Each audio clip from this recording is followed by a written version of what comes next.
मैं कहूंगा कि हाँ, कुछ लोग थे जो हमें भी हिम्मत दे रहे थे कि बुलडोजर और यूएपीए से मत जड़ो, जेल जाने से, गोली खाने से मत डरो। हमारे नायक का नाम भगत सिंह है, जिसने फांसी के फंदे को 23 साल की उम्र में इसलिए चूम लिया था, जिसे अपने खत में लिखा कि जीना तो मैं भी चाहता हूं, मगर ऐसी जिंदगी नहीं जीना चाहता गुलामों की। मैं शहीद इसलिए होना चाहता हूं क्योंकि मेरे लहू का एक एक कतरा इंकलाब लाएगा। आने वाले वक्त में अपनी माएं अपने बेटों को भगत सिंह बनाएंगी। ईमानदारी से पूछ कर रहा हूं, बताइए आज कितने लोग अपने बच्चों को भगत सिंह बनाना चाहते हैं? आज तो सब चाहते हैं अम्बेडकर भगत सिंह पैदा हो, अपने घर में नहीं पड़ोसी के घर में पैदा हो। बोलते हैं कि वो देवी देवता और धर्म को बचाने के लिए आए हैं। हमें सच कहना होगा कि अपना धर्म, अपना राज सब तुम अपने पास रखो। हमारे बच्चों की शिक्षा और रोजगार हमें दे दो, आत्मसम्मान हमें दे दो, हमारे महापुरुषों के सपनों का भारत बन जाए। मंदिर को उनके दे दीजिए, मंदिर आपका काम नहीं है। ले जाओ मंदिर में दंगा कराओ अपने बच्चों से। उनके बेटे बेटियां, अगर वो गृह मंत्री बन गया तो उनका बेटा बीसीसीआई का चेयरमैन बन के करोड़ों रुपया कमा रहा है। जितने नेता दंगाई बात करते हैं, उनके बेटे बेटी अच्छे प्राइवेट इंस्टीट्यूट में पढ़ते हैं, विदेश में करोड़ों रुपया कमाते हैं। वो कभी धर्म को बचाने तलवार लेकर सड़क पर नहीं आते हैं। हमारे आपके घर के बच्चों को कहा जाता है, जब वो शिक्षा मांगे, जब वो रोजगार मांगे, जब अपना हक मांगे, तो उसे कहा जाता है कि 80% हिंदुओं तुम खतरे में हो, चलो मस्जिद पर अटैक करना है। और हमारे आपके घर के बच्चे तलवार लेकर चले जा रहे हैं, हम मारे जा रहे हैं और वो मलाई खा रहे हैं। हमें फर्क कहना होगा। ये सच है कि नहीं सही? कितने लोग मारे जा रहे हैं दंगे में उनकी तरफ से, जरा बताइए। चौधरी छोटू राम ऐसे हरियाणा के थे, उन्होंने एक नारा दिया कि इस देश में 90% कमेरा लोग हैं और 10% लुटेरा लोग हैं। ये जंग कमेरा बनाम लुटेरा की है। उन्होंने ये बात कही, उसके पहले बाबू जगदेव प्रसाद रामस्वरूप वर्मा ने एक नारा दिया था। ये नारा केवल इसलिए नहीं बता रहा हूं कि मुझे याद है, ये नारा इसलिए आपके बीच में बता रहा हूं। बाबा साहब ने यूं ही नहीं कहा था कि जाओ इस देश की दीवारों पर लिख दो कि तुम इस देश के शासक हो, ताकि आत्मविश्वास आए कि डरना नहीं है, सीना तान के उन लोगों से लड़ना है जिनसे पुरखे लड़े थे और जीते थे। हमें भी जीतना होगा। इसलिए अतीत की तरफ लौटते हैं जब आप, तो अपनी जड़ों से जुड़ते हैं ना। हमें अपनी जड़ों से काट दिया जा रहा है। इसीलिए वो लोग भी बाबा साहब की बात कर रहे हैं और पढ़ने नहीं देना चाहते बाबा साहब को। बाबा साहब किताबों से दूर हो जाएं, सिलेबस से दूर हो जाएं, रिसर्च उन पर ना हो, उन पर कोई शोध ना हो और बाबा साहब को केवल पूजो। ये वो भी कर रहे हैं।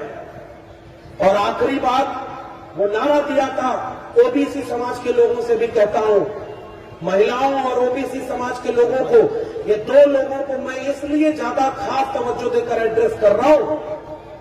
दलितों ने इतना झेला था ना कि उनको जब अपना मसीहा नजर आया तो उसे दिल में बसा ले गए। आज मजाल नहीं है कि कोई दलितों के मसीहा और उनके हक की मारी करते। वो 2 अप्रैल का भारत बंद भी कर सकते हैं, वो 5 मार्च का भारत बंद भी कर सकते हैं। उन्होंने तो आपके मसीहाओं को भी अपना बनाया। बाबा साहब ने 3 गुरु बनाए थे, तथागत बुद्ध, कबीर और महात्मा फूले। तीनों में से कोई दलित नहीं था और बाद के लोगों ने बाबा साहब को केवल दलितों का नेता बता दिया। ये संकट है कि नहीं? महात्मा फूले को ओबीसी समाज के लोगों को पढ़ना चाहिए, वो माली जाति से आते थे।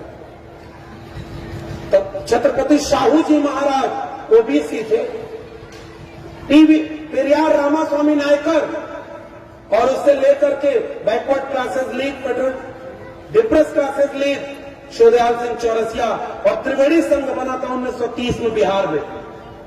देखिए, ओबीसी को जोड़ना है तो इन पर चोट तो करनी होगी, लेकिन कोशिश ये करें कि वो हमारी तरफ आए। कहीं उसको अगर चिढ़ाने लगे तो कब हिंदू बन जाएगा और आप ही के खिलाफ हो जाएगा पता ही नहीं चलेगा। नफरत आसान है, मोहब्बत का काम मुश्किल है। थोड़ा धैर्य रखना होगा, भाषा में विनम्रता रखनी होगी और उसे पढ़ाना होगा, बताना होगा कि शिवदयाल सिंह चौरसिया ने जब आदि हिंदू सभा बनाई और जब गए ब्राह्मणों से मिलने तो उन्होंने कहा आओ, हमने यहाँ हिंदू सभा बनाई है, इसकी सदस्यता ले लो। तो ब्राह्मणों ने कहा हम हिंदू थोड़े ही हैं, हम तो आर्य हैं। शिवदयाल सिंह चौरसिया ने वही पन्ना फाड़ा कि जब तुम हिंदू नहीं तो हम भी हिंदू नहीं। उन्होंने बैकवर्ड क्लास लीग का फेडरेशन बनाया।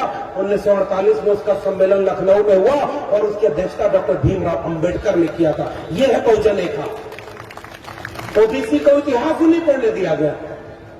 त्रिवेणी संघ जब बना बिहार में और बाद में अर्जक संघ बना यूपी में, क्या था उसका नारा कि ब्राह्मणवाद की क्या पहचान, गिटपिट बोले करे न काम, मानववाद की क्या पहचान, ब्राह्मण भंगी एक समान। जिसमें समता की चाह नहीं वह बढ़िया इंसान नहीं, समता बिना समाज नहीं, बिन समाज जनराज नहीं। जो जमीन को जोते बोए वो जमीन का मालिक होए। और उस नारे में डॉक्टर लोहिया ने कहा था कि सन सोपा ने बांधी गाढ़, पिछड़ा पावे 100 में 60। उस नारे को जगदेव बाबू और रामस्वरूप वर्मा ने आगे बढ़ाया कि 100 में 90 शोषित हैं, शोषितों ने ललकारा है, धन धरती और राजपाट में 90 भाग हमारा है। 10 का शासन 90 पर नहीं चलेगा, नहीं चलेगा। राष्ट्रपति हो या भंगी की संतान, सबको शिक्षा एक समान, सबको शिक्षा सबको काम, वरना होगी नींद हराम। सबको शिक्षा दे न सके जो, वो सरकार निकम्मी है। जो सरकार निकम्मी है वो सरकार। हमारी लड़ाई का एक हथियार है शिक्षा। शिक्षा ही मानसिक रूप से गुलामी दूर करेगी और उसी शिक्षा को बेच दिया है इन देश बेचने वालों ने।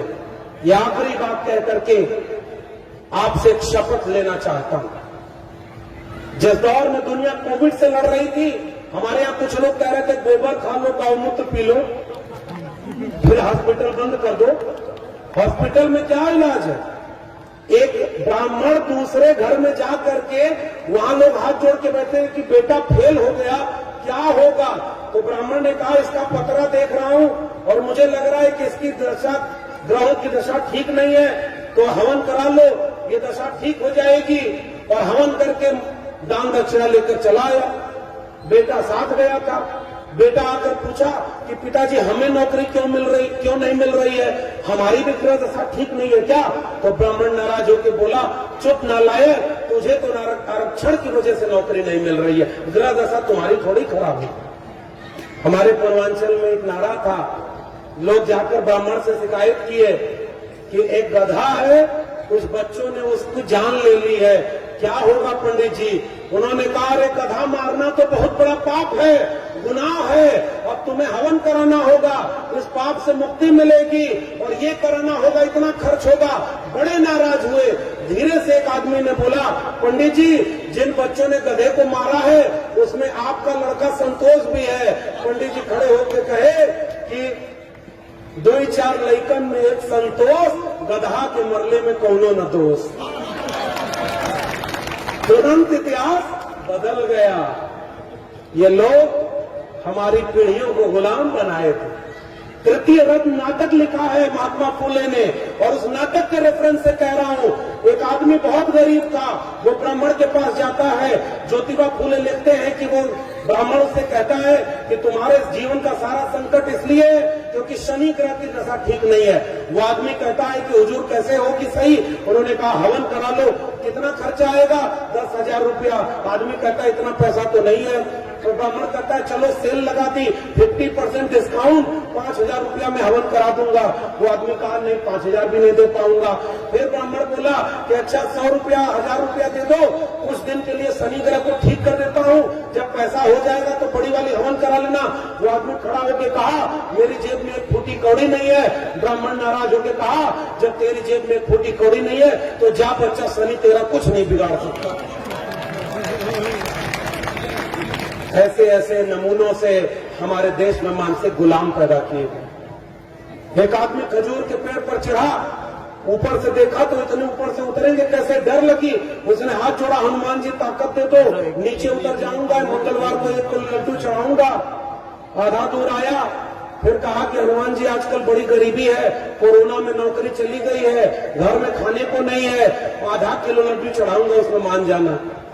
थोड़ा और नीचे आया और कहा कि देखो आपके यहाँ लड्डू तो बहुत चढ़ता होगा, मैं 250 ग्राम चढ़ाऊंगा, उतने में ही खुश हो जाना। करते करते वो जब जमीन पर उतरा तो कान पकड़कर उठक बैठक किया कि हनुमान जी आज से मैं पेड़ पर चढ़ूंगा, ना आपको लड्डू खिलाऊंगा। ये तर्क और विज्ञान की बात, हमारे पुरखों ने तर्क, विवेक, वैज्ञानिकता की बात की थी। हमारी पीढ़ियों को धर्म के अंधे कुएं में ढकेला जा रहा है। ये फर्क है हमारे और उनमें। इसलिए आपसे अपील करने आया हूं कि उसी कोविड काल में 3 कानून लाए गए थे, 3 कृषक कानून, 3 श्रमिक कानून और नई शिक्षा नीति।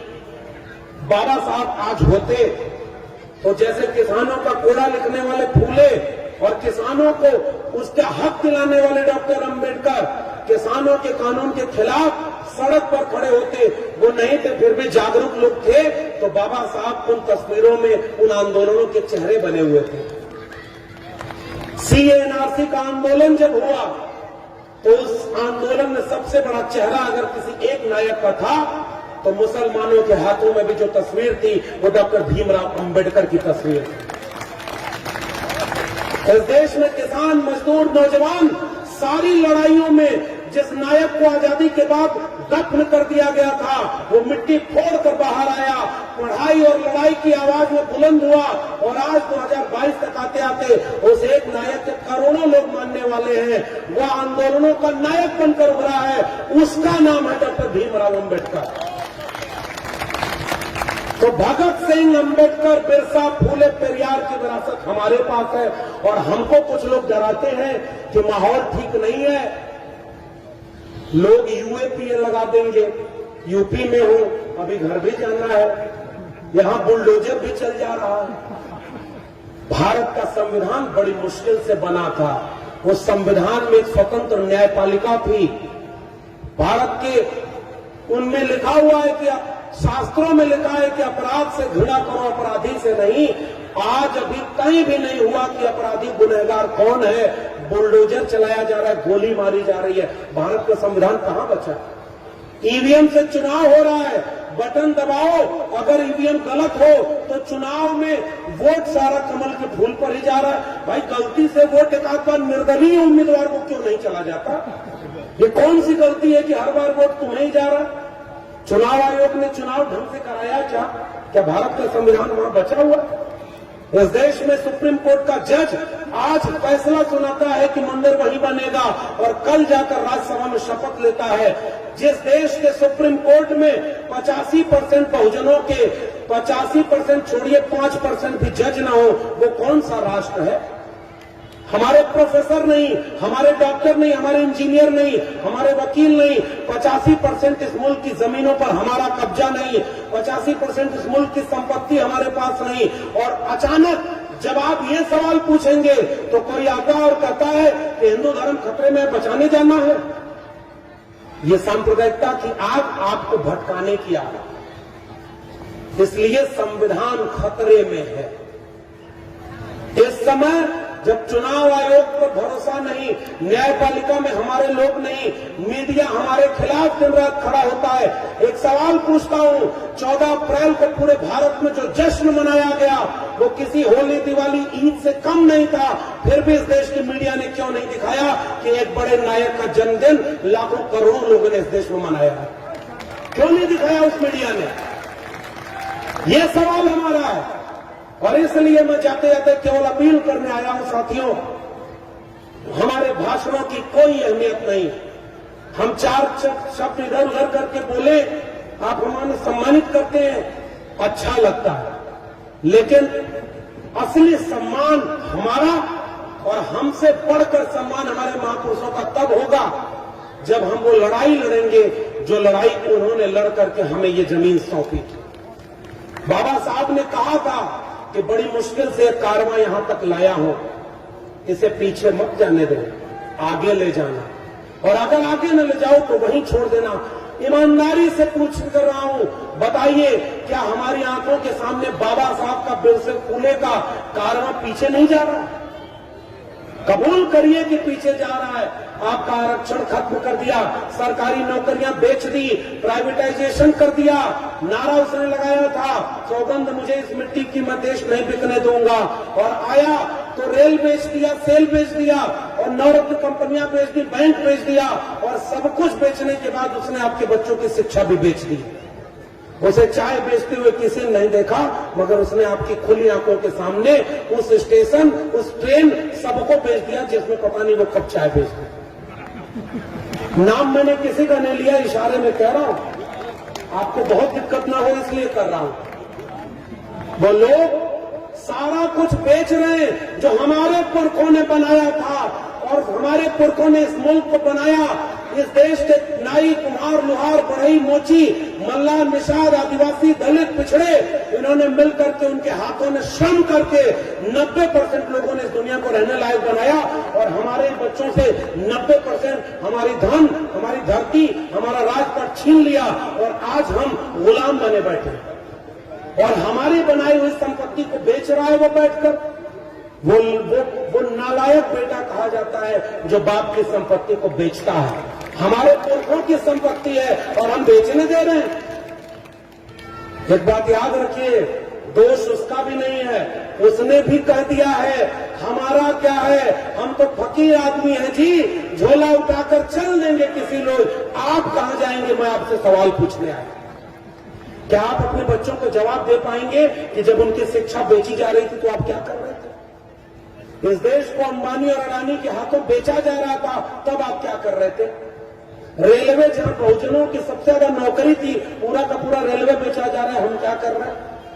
इस देश में भारत का संविधान खत्म किया है, कर दिया गया है, हम आप कहां खड़े? ये सवाल है मेरा। आने वाली पीढ़ियां आपसे पूछेंगी, जब ये सब हो रहा था तुम अपने वक्त का सही सवाल पूछ रहे थे कि नहीं पूछ रहे थे? मैं कहूंगा कि हां, कुछ लोग थे जो हमें भी हिम्मत दे रहे थे कि बुलडोजर और यूएपीए से मत डरो, जेल जाने से, गोली खाने से मत डरो। हमारे नायक का नाम भगत सिंह है, जिसने फांसी के फंदे को 23 साल की उम्र में इसलिए चूम लिया था, जिसे अपने खत में लिखा कि जीना तो मैं भी चाहता हूं, मगर ऐसी जिंदगी नहीं जीना चाहता गुलामों की। मैं शहीद इसलिए होना चाहता हूं क्योंकि मेरे लहू का एक एक कतरा इंकलाब लाएगा। आने वाले वक्त में अपनी माएं अपने बेटों को भगत सिंह बनाएंगी। ईमानदारी से पूछ कर रहा हूं, बताइए आज कितने लोग अपने बच्चों को भगत सिंह बनाना चाहते हैं? आज तो सब चाहते हैं अम्बेडकर भगत सिंह पैदा हो, अपने घर में नहीं, पड़ोसी के घर में पैदा हो। हमारी चालाकियों ने हमसे बहुत कुछ छीन लिया है। इसलिए आपका यह अपील आपसे मैं करने आया हूं, हमारी आवाज जब तक है तब तक बोलेंगे। हमारे पुरखे उनके पुरखों से, गोडसे, गोलवलकर, हेडगेवार से और दीनदयाल उपाध्याय और तमाम लोगों से तब नहीं डरे, बिरसा, फूले, अम्बेडकर बनकर खड़े रहे, तो ये डरपोक लोगों से हम डर जाएंगे क्या? हम आंख में आंख डालकर फूले, अम्बेडकर, पेरियार की बात करते रहे, और जब तक बोलने की ताकत है तब तक करते रहे। बाबा साहब ने कहा था, जिंदगी लंबी नहीं बड़ी होनी चाहिए। हम केवल तस्वीरों से नहीं, अब जंग को क्रांति तक ले जाने की जरूरत है। आइए ओबीसी समाज के लोगों, तुमसे पूछा था मैंने कि मैंने जब आरटीआई लगाई तो इस देश के 45 केंद्रीय विश्वविद्यालयों में 2019 तक तुम्हारे प्रोफेसर 0 थे। तुम्हारे जज नहीं है, तुम्हारे वकील नहीं है, तुम्हारे डॉक्टर इंजीनियर नहीं है। तो ओबीसी समाज के लोगों बताओ, तुम हिंदू थे तो तुम्हारा हक किसने मारा? दलितों बताओ तुम्हारा हक किसने मारा? आदिवासियों बताओ तुम्हारा हक किसने मारा? वही 10% लुटेरा लोग हैं जिन्होंने 90% संसाधनों पर कब्जा किया है। इस समय लेटरल एंट्री हो रही है। जानते हैं लेटरल एंट्री का मतलब क्या होता है? लेटरल का अर्थ होता है पीछे दरवाजे से, चोर दरवाजे से। और इस देश में सबसे बड़ा इम्तिहान है यूपीएससी आईएएस बनने का। इस देश में पिछले 3 साल में 340 लोग लेटरल एंट्री से बिना परीक्षा दिए, बिना इंटरव्यू दिए आईएएस ज्वाइंट सेक्रेटरी बन गए हैं। और उन 340 में से एक भी दलित, पिछड़ा, आदिवासी नहीं है। ये कौन सा हिंदू राष्ट्र है, मैं तुमसे पूछना चाहता हूं। अगर दलित, पिछड़े, आदिवासी भी हिंदू हैं तो जहां आरक्षण लागू नहीं है वहां हमारे लोग क्यों नहीं है भाई? मीडिया में आरक्षण नहीं, मीडिया में कितने ब्यूरो चीफ दलित, पिछड़े, आदिवासी हैं? सुप्रीम कोर्ट में आरक्षण नहीं है, बताओ कितने जज दलित, पिछड़े, आदिवासी हैं?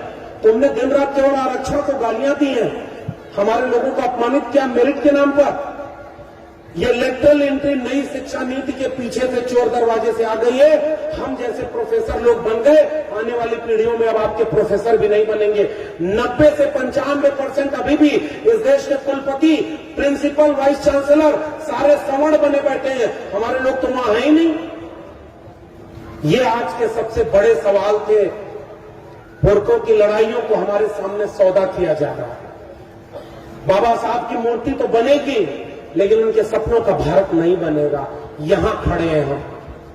इसलिए जाते जाते आपसे केवल एक अपील करके जा रहा हूं कि जब भी स्याह रात नाम लेती नहीं ढलने का, यही तो वक्त है सूरज तेरे निकलने का। लाख बुरी परिस्थितियां हो, मगर उससे बुरी नहीं है जो ज्योतिबा फूले ने झेली। लाख बुरी परिस्थितियां हमारे सामने है, मगर उससे बुरी नहीं है जो डॉक्टर अंबेडकर ने, माननीय कांशीराम ने झेला। वैसी परिस्थितियां नहीं है। ओबीसी समाज के लोगों ये बात जहां तक जाए पहचान के बताइएगा। उत्तर प्रदेश में मुख्यमंत्री थे राम नरेश यादव, और बिहार में मुख्यमंत्री थे कर्पूरी ठाकुर, और दिल्ली से बैठकर कुछ लोगों ने नारा बनाया था, आगे ही आ जाओ। दिल्ली से चमड़ा भेजा संदेश, भैंस चरावे राम नरेश और बाल बनावे कर्पूरी, ये नारा लगाया था। और उन लोगों को, ओबीसी लोगों को कहा जा रहा है कि तुम हिंदू हो, चलो खतरा में है, धर्म बचाने जाना है। मैं आपसे गुजारिश करके जा रहा हूं, 14 अप्रैल, 26 नवंबर, 6 दिसंबर, ये तिथियां तो हैं हमारे लिए महत्वपूर्ण। बाबा साहब की मूर्ति भी हमारे लिए महत्वपूर्ण है। जब भी सामने से गुजरेंगे, हिम्मत लेकर गुजरेंगे कि हमारे बीच का एक व्यक्ति ऐसा भी था जिसने हमारा मुस्तकबिल लिख दिया। मगर आइए, मूर्तियों, तस्वीरों के दुरुपयोग करने वाले नेताओं को भी पहचाने और बाबा साहब फूले, अम्बेडकर, पेरियार, बिरसा को किताबों के जरिए ले चले सड़कों तक। अब इस देश को अगर कोई बचा सकता है, भारत के संविधान को कोई बचा सकता है, भगत सिंह, अम्बेडकर बचा सकते हैं, बिरसा, फूले बचा सकते हैं, अब्दुल कयूम अंसारी, आसिम बिहारी बचा सकते हैं, सावित्रीबाई फूले, फूलन देवी बचा सकते हैं, मंडल कांशीराम बचा सकते हैं। जड़ों की तरफ लौटिए, क्रांति का आगाज करिए, तब जाकर के हम कुछ बदल पाएंगे। बहुत बहुत धन्यवाद। आपने मुझे मौका दिया। आप सभी को मैं आपसे ये बात कहने आया हूं कि जंगल में आग लगी, एक चिड़िया पानी डाल रही थी चोंच से, बाकी लोग हंस रहे थे कि ये क्या कर रहे हैं। उन्होंने कहा कि तुम्हारे एक बूंद पानी से ये जंगल की आग नहीं बुझेगी। उस चिड़िया का जवाब था कि मैं जानती हूं कि मेरे एक बूंद पानी से ये आग नहीं बुझेगी। मगर जब इस जंगल का इतिहास लिखा जाएगा कि जिस समय भारत को बेचा जा रहा था, आरक्षण खत्म किया जा रहा था, शिक्षा बर्बाद की जा रही थी, आपके मुल्क को दंगाई बनाया जा रहा था, उस समय मेरा नाम आग लगाने वालों में नहीं, आग बुझाने वालों में शामिल होगा। जय भीम, जय मंडल, संविधान जिंदाबाद, उल गुलाम जिंदाबाद, इंकलाब जिंदाबाद।